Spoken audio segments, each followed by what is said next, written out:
It's Jim Pfaff. Jim, Hey, good morning, hello. Hester. How are you? That's the Conservative Union? Is it Conservative Union? Conservative Caucus. Caucus. I thought I had it Conservative. wrong. We are the Conservative Caucus. The Conservative Caucus. Well, thanks so much for calling in. Hey, whose fault is it for the shutdown, Jim? Whose fault is it? Well, there are two ways to answer this question. Initially, whose fault is it? Well, you got a lot of politicians trying to figure out how they're going to, put a continuing resolution together because Congress hasn't yet finished the 12 appropriations bills necessary to fund the government. On that basis, it's kind of just everybody's fault. Yeah. But what the second part of the question is, why is it continuing? And on that basis, one has to take into account the fact that the House passed a clean continuing resolution that doesn't make any changes in spending on the current baselines, right, for the opportunity to extend funding until those appropriations bills can be passed. On that basis, it's entirely the Democrats' fault. Yep. Because what these Democrats are arguing is, you need to take our idea and add it to the CR, or we're going to take our ball and go home. You've got Schumer and AOC and Bernie Sanders all out there saying, these people aren't even working. They're not even negotiating with us. This is just wrong. They should be talking to Democrats. No, they don't have to talk to Democrats. right. We're funding the government so that the discussions that you want to have can be had through normal legislation rather than some bloated extension of the government that we have. And so, so ultimately it's the Democrats' fault. Of course, it's not the Republicans' fault at all. Of course, it comes down to what do the voters really think? What is playing on social media? What's playing? Yep. How does that go? What are the poll numbers showing as far as the blame game, which seems to be the game? It really is a game. Yep. Yeah. Well, on that basis, Republicans are winning. Okay. And it's a little bit of a mixed bag. I'm not going to say the Republicans are just winning outstandingly, swimmingly, and there's no negative out there. There are some negatives, but the net result is that Republicans are winning this debate.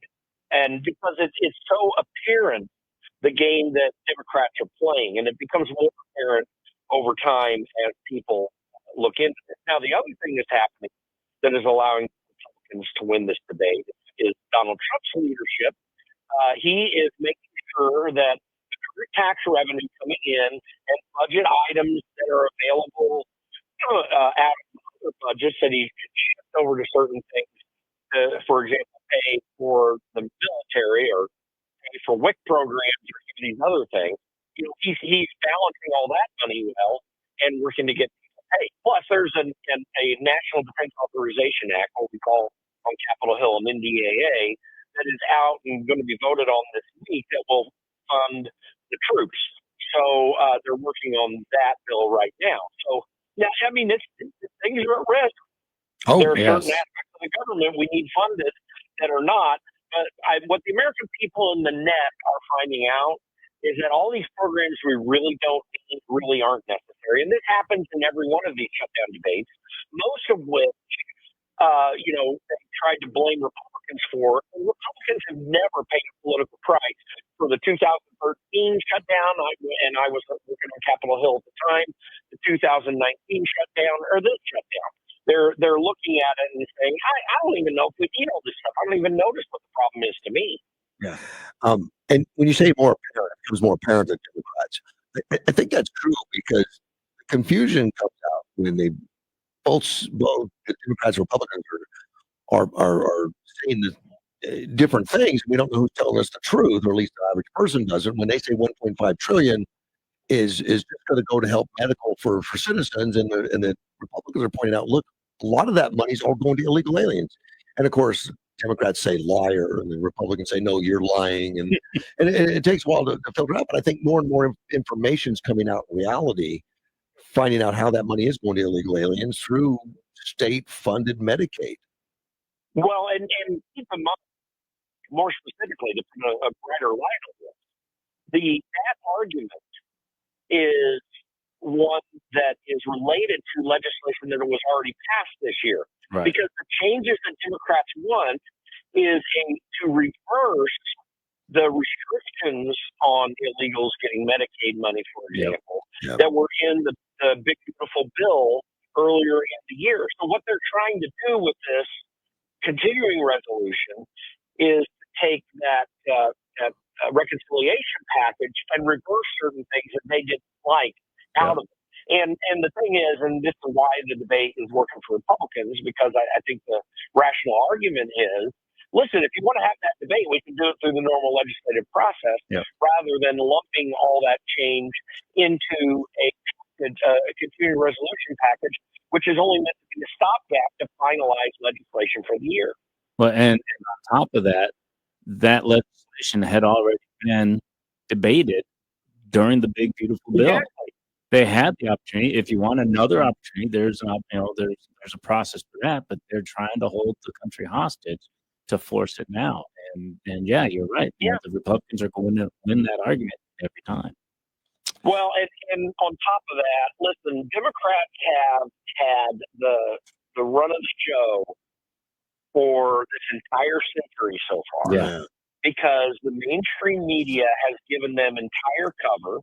The mainstream media was dominating the debate because also the social media platforms were pretty much shut down, not just because of COVID. They've been, conservatives have been shut out of social media probably since somewhere around 2010, 2012, but still kind of pressed back a little bit earlier in the century. And when social media wasn't very big.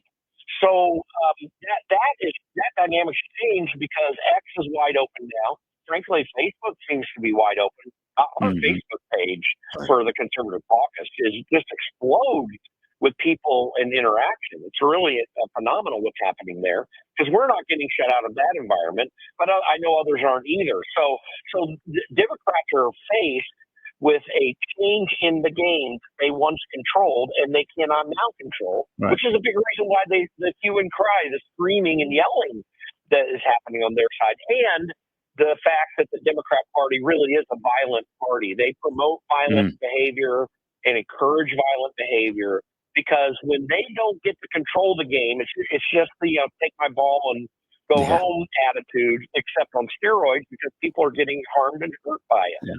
What do you make of this federal judge in San Francisco that just made a ruling that you can't fire employees, President Trump? Well, they just have no right to say that. I was thinking about that this week, and an interesting analogy came to my mind. You remember in 2020, after the 2020 election, we had all these lawsuits that Rudy Giuliani and others were trying to bring up to challenge certain things were happening in the various states based upon information they felt they had that proved that there were things that went wrong. Now, without arguing the merits of those cases, none of them made it into a court of law, and the basic argument was that none of those cases had standing. And the concept of standing is you can't put a case at law into a court unless you are a harmed party. And so they deemed that the Trump campaign somehow was not a harmed party on an issue where they wanted to press what they thought had gone wrong. So there was no ability for those cases to even be argued in court because of this issue of standing. Now, fast forward to the San Francisco decision, and the people who brought the case before the San Francisco court have not at all been harmed yet, in the least. And it's this projection of potential harm. Well, you don't have standing until harm has been done in most areas of the law.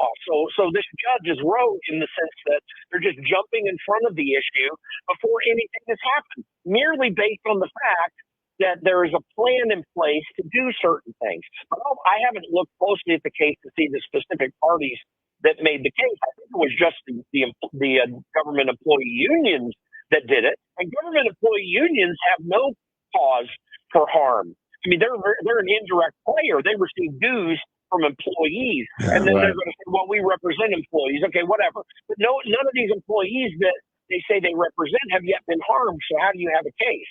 So this is the courts really going way out ahead of their skis and trying to decide what power in the executive branch is, when actually the Constitution gives the power to the executive branch, and they have to operate based on the law. And what I read of it is the case based on the law that the Trump administration is making is a valid one because of the clear language of the law that's out there right now. And it's not unprecedented. The presidents have done this before, like in the 1920s. You know, I was thinking it was Coolidge. Correct me if I'm wrong. That they cut the federal bureaucracy by like 50%. He did, and not just by getting rid of employees, but also he had a Republican Congress that was able to pass the bills that he was promoting, and he did a good job of it. But he also managed the executive branch in a manner. In an appropriate manner to remove certain types of funding and certain things that were done. He vetoed legislation that would have expanded spending or continued spending that he thought was wasteful. Yeah. And this is part of the power of the presidency. The first clause of Article 2 of the Constitution says the executive power shall be vested in a president of the United States. Whoever is the elected president at the time has all the executive power. This it goes into the Jack Smith argument as well, related to classification of documents. Donald Trump landed in Florida at 11:30 a.m. on January 20th. He was still president for another half hour. If he deems those documents unclassified, then he is fully within his right to do so because he has the executive power. He has the power to hire and fire employees. I think the bills that Congress has passed for unions, I think actually breaches executive power because the executive should have a right to hire and fire the employees under them. But that's something that's got to be adjudicated, and it's not all clear because of laws that Congress has passed. But nonetheless, this is what we need to be thinking about when we're trying to consider what powers Donald Trump actually has while he's sitting as president. People in the country illegal aliens. The Constitution protects them because they're in the country, correct? No, it does not. It does not. The Constitution protects the citizens of the country. Now, what is at law related to illegal aliens is the laws that Congress has passed, because it has the authority to do so, related to naturalization processes. And those laws afford illegals certain kinds of rights that are limited directly to that law. So there are places where an illegal who is here can have a hearing process. But, that's a very limited right. And it doesn't provide Fourth Amendment rights, Fifth Amendment rights, or Sixth Amendment rights. All it does is allow for a hearing that can take place on whether that person, and literally roughly on the basis of whether that person may legally remain in the country or not. And in that law, it says very clearly that if someone comes here illegally without going through the process required for coming into the country, then they can be immediately kicked out of the country and or thrown into prison on that basis. So the rights of illegals that are here are highly limited, and they are not the complete scope of constitutional rights at all. Okay, and of course, they've been taking action on that. The president has been, and people have been taken out of the country for protesting on campuses if they're here as a guest. Well, even if they're here on a green card, if they're not a naturalized citizen, then the State Department has full authority. The Secretary of State has full authority to immediately kick them out of the country if they're doing such things. And you heard Marco Rubio make that argument repeatedly, and he's absolutely right about that. So if you're not an American citizen, the scope of rights afforded to you is limited. These rights are to secure the rights of the citizens of the country. They're not meant to secure the rights of any person that happens to be on the ground in this country at any given time.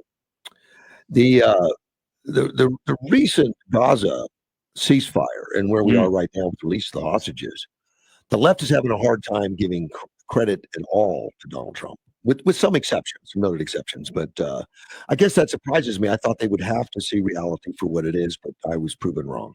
Mm-hmm. Well, this is ultimately it's a political endeavor that's taking place. It's political means by which Donald Trump negotiated the peace. So, yeah, I mean, it's politics. People are going to choose to do what they want. But the thing is, as with free speech, by the way, you have a right to operate in the political realm. You don't have a right to demand a certain perception of what you did on the back end. You don't have the right to say anything and not pay any political consequence for it. Right. You don't have the government does not have a right to stop you from making even stupid statements. By the way, even misinformation, malinformation, and disinformation. But when it comes to the deal in Gaza, yeah, sure, Democrats can refuse to give Donald Trump credit for it, but the American people also have their right to say your argument's stupid and we reject it. And I think that's happening when you look at what's taking place. What Democrats are saying in opposition, or at least not giving credit to Donald Trump for what he's done. I mean, they're not winning the political argument on that. Yeah, and that has been a thought for me as well. The mainstream media, you were talking about the mainstream media and the shift in perception a little bit ago. The mainstream media is going gaga over what President Trump did over there. Even other country leaders, they're praising Trump all over the place. And the Democrats are still trying to resist. Do you think that shift and that resistance to support Trump and what he's done in Gaza is being part of that Republican win in the shutdown controversy? Well, Republicans were winning that debate already before this deal came about. And remember, it was precarious enough at one time that what Donald Trump was trying to do there was not necessarily a political positive until the deal came about. Right. But I do believe since the deal came about that, yes, I think that is enhancing the standing of Republicans in the eyes of voters. Now, most of that benefit is being accrued to Donald Trump directly. Right. But I think generally, because Donald Trump's the leader of the Republican Party, that the general discussion over the shutdown is, getting a boost from that success that Donald Trump had in the Middle East. And I think that the reason for that is because if your average voter is going to know that at the end of the day, if Republicans don't remain in power after 2026, that these more general things that are very positive, like comprehensive Middle East peace, could go away. I think the American voters understand that, and I think even more so at this stage of the advent of Donald Trump on the political stage than maybe say in his first term when they were still getting to know him, still trying to figure out who he was, and also seeing how he was so hampered by the illegal Russia hoax conspiracy. Mm-hmm. And I got to remind listeners, because I don't do this very often, but Jim Pfaff is on the air with me with the Conservative Caucus. Dim politicians, and I'm just watching them in amazement, they shunned Mandami a little bit. They didn't really endorse him and do it. But that's changing now. Hochul just recently came up and embraced him coming up. Are they that desperate to get any Democrat win? Or are they really all turning that communist? Well, they do want a Democrat win, and I'm sure that there are discussions in the back channels that Democrats in New York are having, and maybe nationally too, where Mondami is saying how he'll work with them or coordinate with them or whatever. There possibly is something like that. But really, the reason that they the reason they didn't embrace him immediately at first is because of the icky nature of his stated communism. But the reality is that they really do believe in the policies that Mondami is promoting. Democrats really are of that ilk. I mean, honestly, the Democrat Party, and when I say the Democrat Party, I'm not talking about voters and, the people in your area that are Democrats listening to us. I'm not talking about you. You're a voter. Some of you, though, fall in this category, but just a small percentage of you. But the Democrat elected officials, their policies are Maoist communist right now. Mm-hmm. They believe in censorship. They believe in a cultural revolution to make people comply with these boutique issues like trans rights that they want to promote. They want to enforce that through the government, and their policies for economy are socialistic / communistic in their outcomes.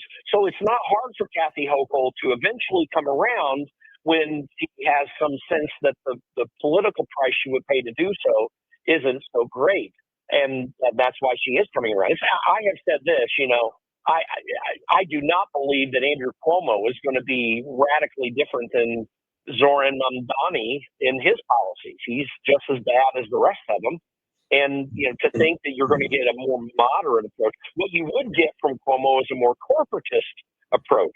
So certain powerful actors in the corporate world will be treated better by him than Mamdani. But that's really the only distinction between Mamdani and the rest, or some people in the Democrat Party. They are about centralized government power, not just over the economy, but also over the culture. That is the Democrat mission statement as it presently exists. I'm glad it's getting made more public. I think the veils are coming off more, and I think them announcing themselves as communists and socialists and really the harm that it's doing is becoming more and more apparent, and possibly that's the reason that Democrat registration is lowering and Republican registration is increasing. Well, let's use the analogy of Jell-O on this. Okay. Actually, it's not so much becoming more apparent; it's just congealing. Initially, you've got the Jell-O mixture put together in hot water, and the Jell-O ingredients, the collagens and everything that will eventually congeal, were already in the mix with Democrats.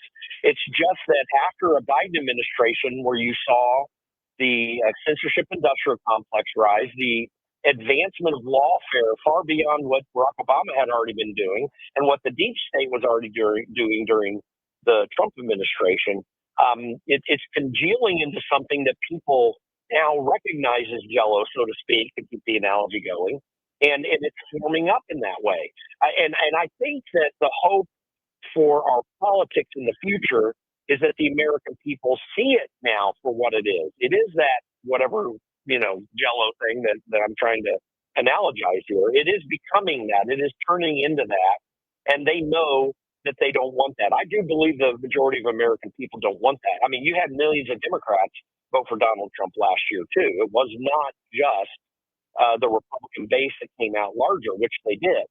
So that's really what you're seeing here, and Democrats don't yet understand fully that the American people understand it for what it is and understand them for who they are. And by the way, one thing, I do quick promotion here, and people will be able to see this on our website, but I was just last week at the premiere in D.C.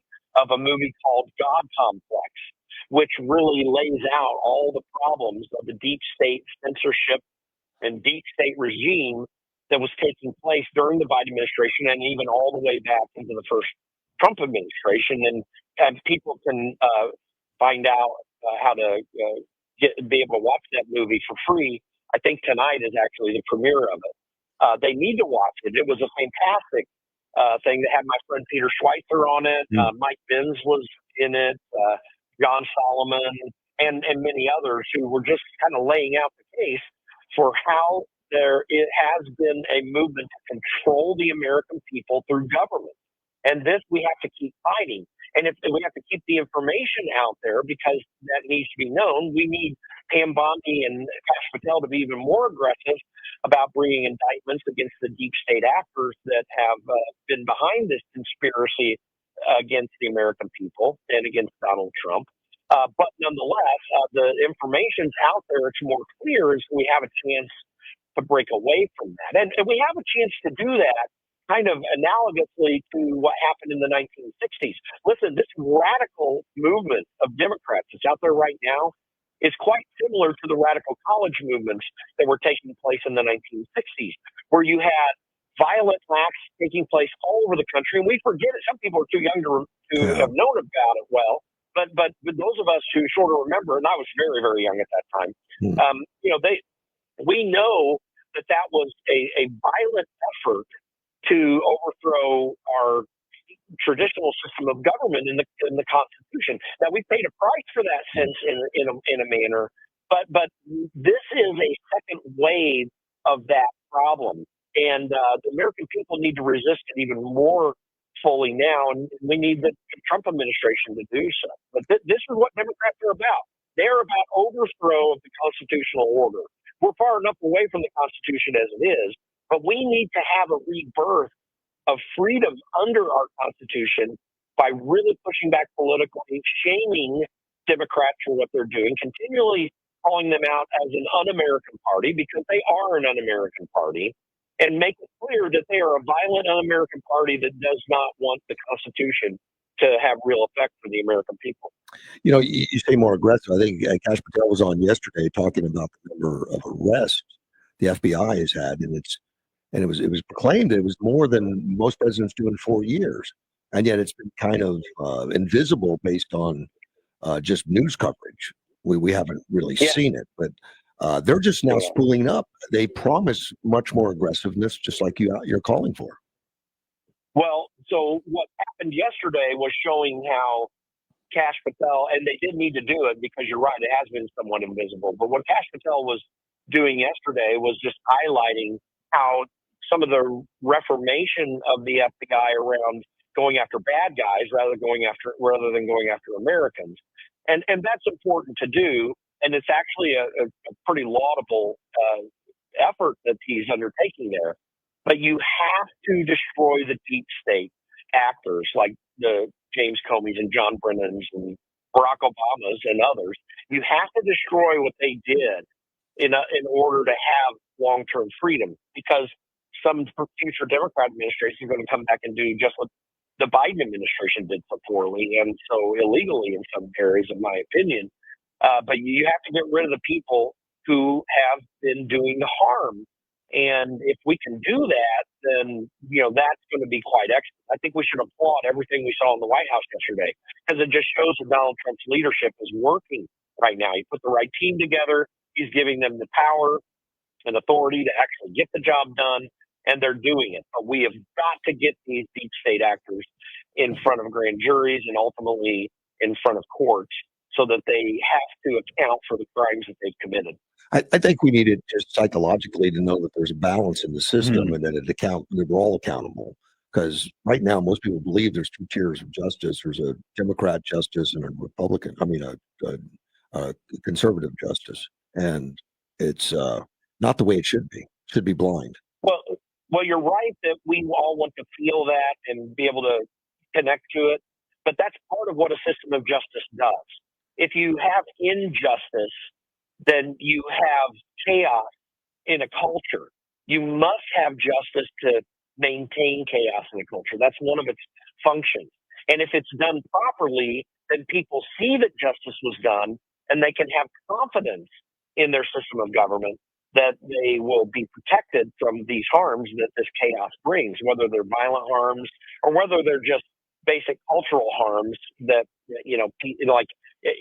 it's violent in a sense to break windows down at some CVS pharmacy and grab everything up and pull it out. But, that's maybe not quite as violent a harm other than the destruction of property that takes place. But it is a harm because it can play a role in the cost of doing business or the range of services that might be in your area, because obviously some business is not going to stay in business long that has to suffer such things. And I just use that as one example. There are many others. But the chaos and harm that injustice allows causes great harm to the people in general. And the specific people committing the chaos and or the crimes are one factor, and they certainly need to be dealt with. But when they are dealt with, you have a better chance for the overall benefit of society as a whole. And it's one of the key reasons that the Democrat Party is not an American party, because they are willing to allow that chaos to continue so that they can use political arguments to maintain the power and control that they want to maintain. And California is one of the best examples of how a Democrat way of thinking, or at least the present Democrat way of thinking, is so destructive for society, as they're stealing all the land from the people in Pacific Palisades who lost their homes. They're not allowing them to rebuild, and they're reutilizing it for government purposes, where they shut down the water that could have put out that fire much more effectively and quickly, and where the taxation rates are so out of hand that, you know, people can't afford to live there, much less be able to express their political rights there, because that state legislature is censoring speech like crazy wherever it can. Yeah. On the international front, looks like Trump is getting high marks, particularly gas, Gaza, and all this other stuff. Venezuela, where we've already had, I think, 5 drug ships blown out of the water, military that's actively outside Venezuela from Air Force, Navy, and now Trump says he's allowed CIA agents in the country. Where are we going with Venezuela? Why haven't I heard more noise from the Democrats on that? Well, you're hearing some noise from them. The reason the noise isn't so loud is because the effective arguments that they used to have, because they were supported by the media, aren't nearly as strong. But they are screaming about it.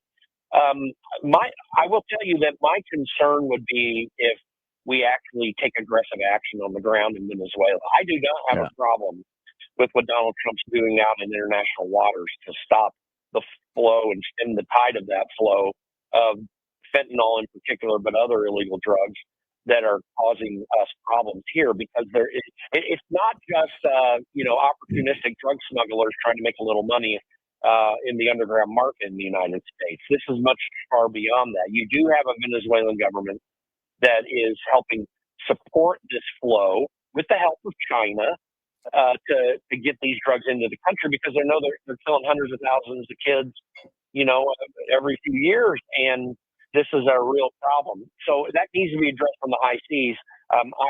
You have to have a declaration of war to do anything kinetic in Venezuela itself.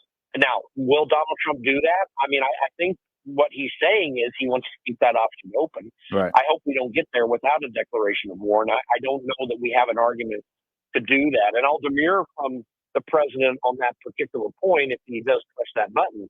But what he is trying to do is stop the illegal activities, the harmful, evil activities of the Maduro regime, attempting to harm American citizens, which he is definitely attempting to do. He's as bad an actor as China. China is a much bigger bad actor on the international stage, but Maduro is causing us harm right here in our own region, and it does need to be opposed. Yeah. Well, Jim, I'm running out of time. It's Jim Pfaff with the Conservative Caucus. Thank you so much for your time. I know you have a website. You guys are active all the time. Yeah, we're at theconservativecaucus.com. That's theconservativecaucus.com. Look for our promotion of God Complex there. I think everyone wants to see that movie, and there'll be links available to sign up for that. And just follow what we're doing. We're going to have a big bus tour around the country next year, trying to help candidates win and promote voter registration and that sort of thing. So just like we were involved in 2024, we will be involved in 2026. You can find out more information at theconservativecaucus.com. Thank you, sir. I appreciate all your time. Take care. Thanks, guys. Bye-bye. Good to talk.